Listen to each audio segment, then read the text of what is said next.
Hello and welcome back to my channel. My name is EJ and I am a psychologist and I love human transformation.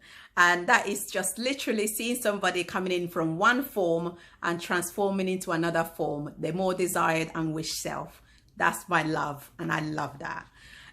Today is going to be about our childhood and self-discovery. Well, what do I mean? Well, have you ever wondered why do you do the things you do, or why do you feel the way you do, or why you feel a bit unsatisfied with life or unhappy and wish that maybe you didn't behave the way you did, or wish that you could just be in a particular way and for just some reason you're not able to do that? Well, this is what today is going to be about. We're going to look at how our early childhood actually plays a major part in who we are and equally who we're not.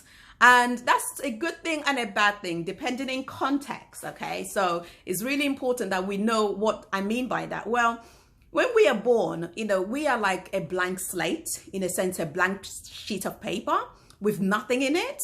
And other than our biological impulses and things like that, but we don't have any ideologies, we don't have any beliefs, we don't have any bad habits, we don't have anything like that. We're just clean. And what makes us who we are and what happens over the years is more or less the interaction we have with people around us, such as our parents, our grandparents, our neighborhood, the school we go to, our teachers, our religious setting, like groups or, all kinds of things. Those are the things, our culture, those are the things that kind of shape us to who we are or who we become. And as we grow up, we build all these habits and we start to kind of like make decisions about things and ourselves, and also what makes us feel good and what makes us feel bad. So when something makes us feel good, we want more and more of that. And when something makes us feel bad, we kind of repel. We say, no, I don't want that. I don't like that. Or we kind of hide, or we feel, oh God, this is horrible. So as this is happening, all this happens unconsciously. It's not happening. You're not thinking, oh, I'm making these decisions. No, all it is that you're growing up and you're knowing this is good, this is bad, I don't like the way this feels, and so on. And you grow up with all these things. You feel comfortable in some situations and some situations you don't. Okay.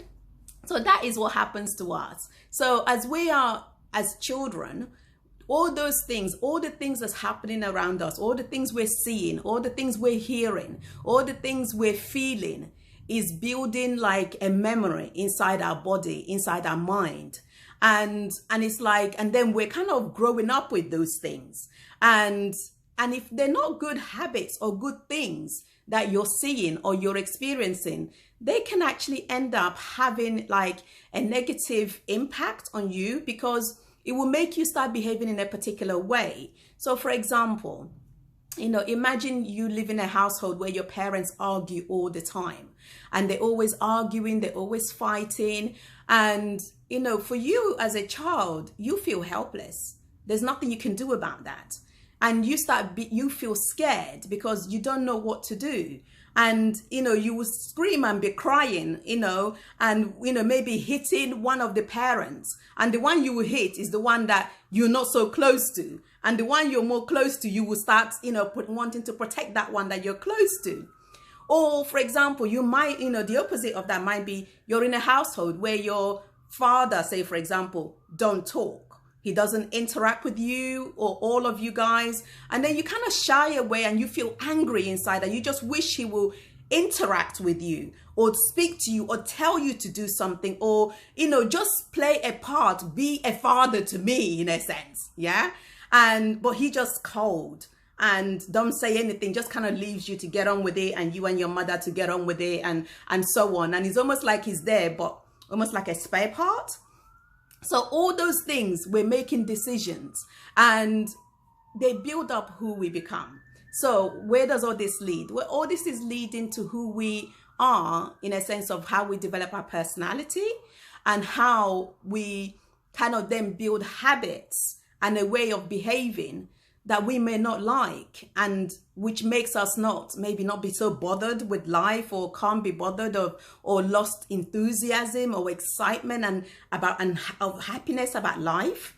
And that's what that does. So what can we do about it? Well, the things we can do about it is, like, for example, going back to our early childhood and being courageous enough to look at the things that is actually going on in our life, okay? And be honest with ourselves. It's not going to be easy. It's going to be challenging at first because you've never thought of these things or looked at these things before. So this is going to be a new idea that's come up in your mind. So your mind will be thinking, I don't like this, but that's okay. And that's only because the mind is anxious and is a bit worried, because this is not normal for the mind. The mind is used to doing what it likes.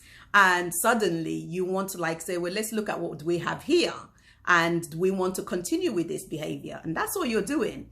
So how do you do that? Well, it's about bringing juice to life, of course, and excitement. And you do that by 3 things. And one of them is actually start looking inside your mind and start thinking about things. What do I really, really, really want in life? What do I really want? What makes me happy? What makes me feel excited? What makes me feel joyful about life? Yeah. And you really want to get to that question, not what you think you should have, not what you think life should be about, not what you think other people think for you or how they think it should be. It's not that. That's, just think about, what do I really want? If there was no limitation, there was nobody to actually, stop me. There was no barriers. I can do or be anyone that I wish to be.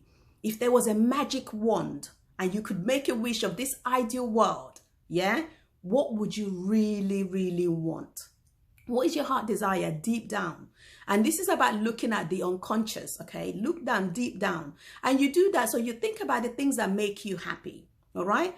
Now write those things down. It's very important.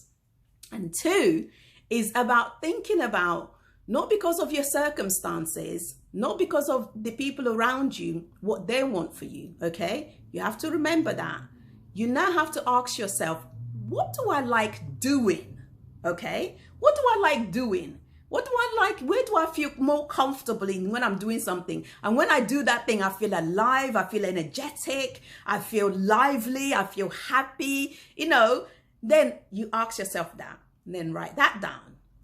Then the 3rd thing, okay, is now ask yourself, how would people around me would feel about this thing, okay? That's important because life is about relationships, okay? It's about interaction, because you might feel wonderful about it. It doesn't mean that others will feel comfortable about it. But if it's something that you really love and you desire it, and then you think, if I am this person, how would it impact those around me, the world? Is it a contribution? Is it anything? So look at that, okay? So that would give you a really good insight. So write these things down and be very, very clear about them, all right? Now, if you find that the things you love, people might not like it, or you're really excited about it, don't worry about it, okay? And it doesn't mean if you're doing something, you throw away everything and say, I'm stopping everything, I'm not going to do it, I'm going to go and focus and chase this. No, you finish what you're doing. You always complete your task. You finish what you're doing. You think about, okay, this is where I am right now. Where do I want to go with this plan? Yeah, and then you make a plan. All right. So we're going to go into it another time. We won't finish everything today, but it's about being more conscious about what it is that you really want. It's about getting to the deepness of the psychology of who you are and what you really, really desire deep down you. All right. I hope this has been really useful. And if it has been, I want you to really share and comment and like. Okay.